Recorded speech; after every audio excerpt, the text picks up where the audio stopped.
Welcome back to the Breaking Our Borders podcast.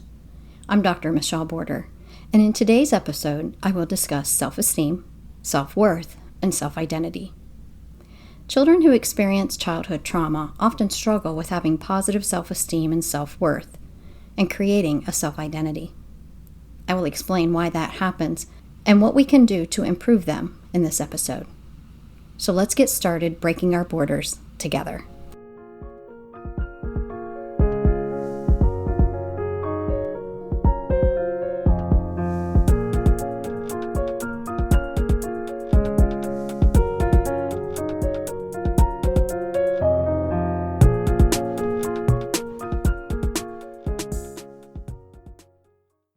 When we experience abuse or neglect in our childhood, our vision of ourselves can be distorted, especially when emotional abuse occurs and the child is criticized, demeaned, and their emotions not supported. This will build borders in our minds about our self-esteem and our self-worth and hinder the creation of a person's identity. Let's start off by talking about self-esteem. Self-esteem is having confidence in your worth and abilities. Positive experiences and feedback during childhood equals positive self-esteem. As an adult, those positive experiences and feedback continue to support the self-esteem built when you are a child. But if you have negative experiences, like from abuse or neglect, or a lack of emotional development with parental guidance, then negative self-esteem in children can be developed. Often as adults, we experience situations that are negative and challenge the self-esteem we have built. If we already have low self-esteem, we struggle to handle negative situations that reflect our self-esteem or worth. Self-esteem is a major key to success in life. A positive self-concept and healthy self-esteem is extremely important to the happiness and success of children and adults. It gives the emotional support to try new things, to be themselves, and a resilience to work through problems. Self-esteem is created through positive experiences in childhood. Experiences throughout childhood create self-perception. Interactions with parents where a child is supported and encouraged provides positive experiences. I spoke about this in episode 3 when I talked about emotional development. An example of this would be a child playing with toys and unable to make it work. The parent comes in to show them how to make it work. When a child learns how to make the toy work, the parent gives praise to the child. This avoids the child becoming frustrated, not knowing how to solve a problem, and the parent doesn't criticize the child. This shows the child that they are capable of learning and are worthy of praise for accomplishing something, and their self-worth is supported. Children with high self-esteem act independently, assume responsibilities, take pride in their accomplishments, tolerate frustration, accept new tasks and challenges, handle positive and negative emotions, and offer assistance to others. These traits will carry on into their adulthood. As a teacher, I see students with high self-esteem accept a task with excitement, willing to work towards a solution, accepting failure, and then trying again without giving up. When children are not raised in positive situations, with emotional abuse or without emotional development, children will struggle to form a positive self-esteem. Children with low self-esteem avoid trying new things, blames others for their shortcomings, feel or pretend to feel emotionally indifferent, like I don't care, it doesn't bother me. They're unable to tolerate frustration. They put down their own talents and abilities and are easily influenced by others. I have borders built up in my mind about my own self-esteem. Fear of the quality of my abilities and the lack of confidence has prevented me from trying many things in life. I still put down my talents, and it's hard to accept compliments. I was influenced by others negatively for many years, which has caused me to not be able to see that who I am is acceptable and should be embraced. A child's self-esteem is shattered when a child's abilities, emotions, or personality traits are ignored or demeaned. The child feels unworthy, shameful, and self-hatred. And they resist attempting new things for fear of more of those feelings due to failure. When my mother went into her rants, criticizing my actions and demeaning my strengths, I developed the idea that I was not good at things. I avoided doing things because I felt I wouldn't do a good job or would mess it up. I also internalized her messages, and they became my inner voice, telling myself all the negative things that she told me.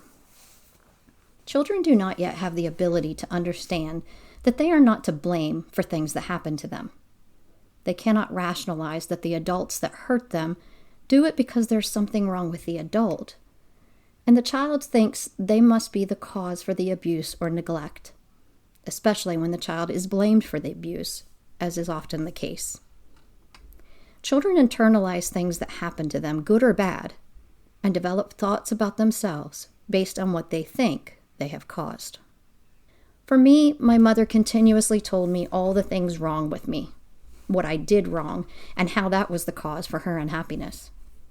I internalized that to believe that I was always wrong, a bad person, and I felt guilt and shame for causing so many problems. We can build up our self-esteem, though, after trauma. One way is with a professional counselor that deals with trauma. Another way is for you to challenge the thoughts forced on you.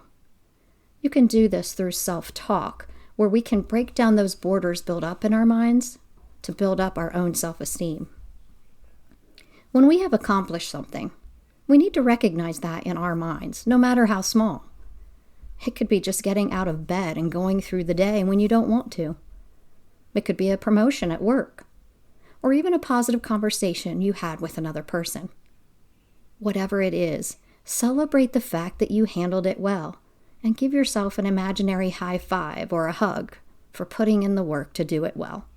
This may sound silly, but people who have experienced childhood trauma were not provided with that encouragement, and every little bit you give yourself will matter.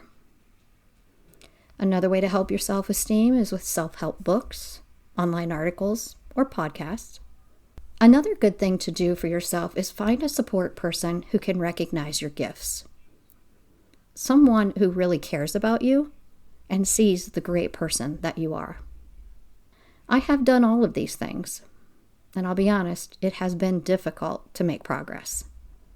I have struggled a lot with changing my inner voice from my mother's to one that is encouraging and supportive. What I struggle with the most is not the saying of those words, but actually believing the positive words. I don't know what feeling proud, confident, and resilient feels like. I was never taught that as a child. So now I am struggling to create those feelings for myself without the negative talk from my mother coming through. It's been a difficult road to go, but I'm moving along, and you can too. I'm going to talk about self-worth now. This is similar to self-esteem. The term is used to also mean self-confidence, but it is different. Self-worth is unconditional, while self-esteem can fluctuate based on a success or a failure. Your worth is the intrinsic belief in one's own value, and it can impact your confidence and your emotional health. I see the difference as self-worth is how you value yourself and your contributions to the world. Self-esteem is how you think about those contributions that you've made to the world. Because my mother consistently criticized me, I did not see any worth in being on this planet. I did not believe that I had a place in this world, that my life was not contributing to anything. I thought everyone would be better off without me around. I was a bad person, that's self-worth, who didn't do anything right. That's my self-esteem. The ways to improve your self-worth is also the ways that we improve our self-esteem. Again, a professional counselor that deals with trauma, self-help books or online articles and podcasts. Finding a support person who can recognize your gifts. Again, challenging those thoughts that were forced on you. Through self-talk, we can break down the borders built up in our minds that we don't have worth. We need to remember Those borders were built based on lies. We all have a purpose on this planet. You can improve your self-worth by taking a look at what you are good at, what you do for others, and how you improve other people's lives. These are qualities that make you special, what you provide to the world, and how others value you. For example, as a teacher, I have the gift of helping others learn. I am empathetic and help others through their trying times so they feel better about their situations. That's my worth. That's what I'm contributing to the world. Now I'll talk about self-identity. Self-identity is thoughts you have about who you are, like your likes, dislikes, morals, values, and personality traits.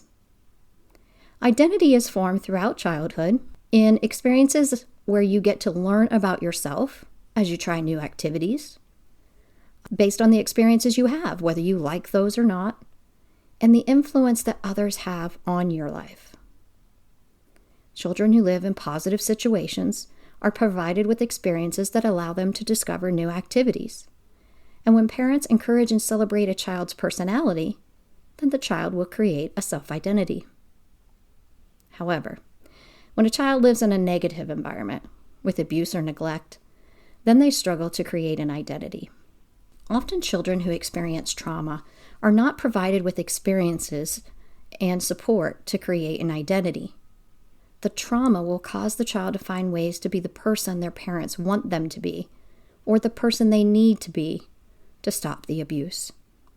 My mother's abuse made me search for ways to stop it, to be what she wanted me to be, and to be better than what she said I was. Instead of discovering my own identity, getting to learn from positive experiences, and having someone support the person I was becoming, I tried to become someone that would make my mom happy, that could stop the abuse and earn her love and acceptance. To form or realize your identity, again, you could see a counselor, read self-help books, articles, or podcasts, and get help and support from people you trust. Another way is to journal. I'll post a list that helped me in the blog section on my website. Thinking about and seeing a list of your qualities will help you find your true identity, and maybe help you see the identity you want if you haven't found it yet. Self-esteem, self-worth, and self-identity are so important. Positive self-esteem provides a foundation for mental well-being. Feeling good about yourself provides happiness, resilience, and better choices in handling situations. Positive self-worth provides the same benefits as positive self-esteem, but also supports a more fulfilling life because you understand you have a purpose and reason for being on this planet. Self-identity is crucial for a stable sense of self, providing purpose, and it improves decision-making. Feeling good about ourselves helps us put back good into the world. For me, improving my self-esteem and self-worth has been the hardest part of my healing journey, but I'm still trying. Forming my identity is a work in progress. If you struggle with this too, hang in there. It is possible to do. I have made progress in that part of my healing journey, and I'm here to help you figure out how to make it happen for yourself. Continue to join me on the Breaking Our Borders podcast as I talk about other issues we can encounter from childhood trauma and how we can improve our lives. Please follow me on your favorite podcast provider and on Facebook, Instagram, TikTok, and YouTube. And don't forget to check out my website at breakingourborders.com, where I will post that journal prompt that I mentioned earlier to go with this episode. Thanks for listening.